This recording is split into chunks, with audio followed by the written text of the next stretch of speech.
66 डिपार्टमेन्टआ जेनेबा भारत सरकारनियाव जोंनो बर'फोरनो बड'लेण्ड होनो होननानै स्ट्रेटेजि गैया होननानै बिथांमोना बुंबाय थायो टाइम बर्ड बिटिसि सुक्ति समावबो बुंदोंमोन बिटिआर सुक्ति समावबो बुंदोंमोन बे बिथांनि गभर्नमेन्टनि मोनसे जोंखौ माने थगायनायनि मोनसे कौशलबो जानो हागौ स्ट्रेटेजिबो जानो हागौ जों बेयाव जेननो नाङा फैबाय थागोन पलिसिफ्रा स्ट्रेटेजिफ्रा फैबाय थागोन जों बेयाव जेननो नाङा गाब्र'नो नाङा आं बुंदों दिनैनि सिटुएसना गाबोन थाया गाबोननिया समफोर थानाय नङा बे सिटुएसनफोरजों जों चेलेन्ज खालामनानै थांनांगोन दिनैनि सिटुएसनजों जों चेलेन्ज खालामनांगोन गाबोननि सिटुएसनजोंबो जों चेलेन्ज खालामनांगोन मोनसे समाव ओरैबायदि जाहैगोन जे बर'फोरनो रायजो होआबा गवा बे मोनसे कम्पालसनाव गोलैहैगोन आरो बेनिखायनो जोंनि फाइटखौ जोंनि स्ट्रागोलखौ जोङो कन्टिनिउ खालामनांगोन खालामनानै जों भारत सरकारखौ कनभिन्स खालामनानै जिखुनु प्रकारै जों जाति हिसाबै थांनानै थानायनि जिहेतु जोंनियाव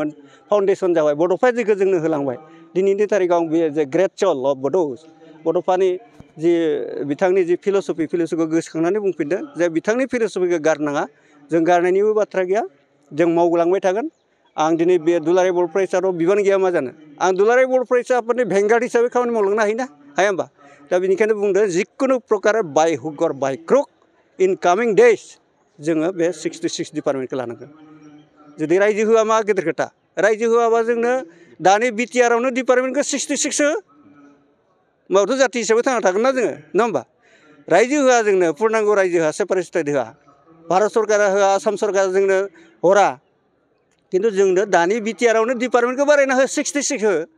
हम डिपार्टमेन्टखौ हो फाइनेन्सखौ हो होमबालाय मा जाति हिसाबै थाङा जों थांनानै थागोन दाहा पुर्ण मोनसे बिसास दङ कनफिडेन्ट दङ आं बे मुभमेन्टनिफ्राय सिन्स दा इनसेप्सन अफ दिस बड'लेण्ड मुभमेन्ट आं कन्टिनिउ दिनैसिमबो दंबाय थायो आरो थाबाय थागोन आरो जेलासिम जाफुङा बेखौ खामानि मावलांबाय थागोन मोनसे बाथ्रायै बुंनो थाङोब्ला प्रेक्टिकेलि बे बबे लेभेलजों फैगोन आं बेखौ बुंनो हाया खिन्थु मुभमेन्टनि जि वेबा मुभमेन्टआ बड'लेण्ड मुभमेन्टआ जागोन आं बेखौ थिग बुंनो हानाय नङा खिन्थु बबेबा मोनसे करनारनिफ्राय आन्दलना फैगोन खारन जोंनिया डिसिसना जाहैबाय बड'फानि डिसिसना जाहैबाय जाति हिसाबै थांनाय जाति हिसाबै थांनांगौ जायोबा पुर्नांग रायजोआ जागोन बिसिजों नङा बिटिसिजों नङा बिटिआरजों नङा पुर्नांग रायजो हिसाबै जोङो बे जाति हिसाबै जों गसंथानो हानाय नङा बेनिखायनो बड'फाया फिल'सफि मोनसे होलांदों सेपारेट स्टेट लानानै बर'खौ जाति हिसाबै बिश्वनि दरबाराव मोनसे जाति हिसाबै गायसननांगौ आरो गेरेमसा जाति हिसाबै गायसननांगौ दा बे मिटिंखौ जोङो खुनु सानसे नङा सानसे जोङो मोनहैगोन आंहा मोनसे बिसास दङ इसोरनि प्रति आंहा बिसास दङ जोंखौ इसोरा इनजास्टिस खालामनाय नङा जों सैथोखौ लाखियो रावखौबो गिनो नाङा खिन्थु इसोरनि कुपखौ जों गियो नङा होमबा इसोरनि कुपखौ जों गियो इसोरनि पानिशमेन्टखौ गियो आं बेयाव फुरा बिसास दङ जे इसोरा सानसेब्लाबो जोंनो बड'लेण्ड सृष्टि खालामनायनि लामाखौ जोंनो बेखेवनानै होगोन जाबाय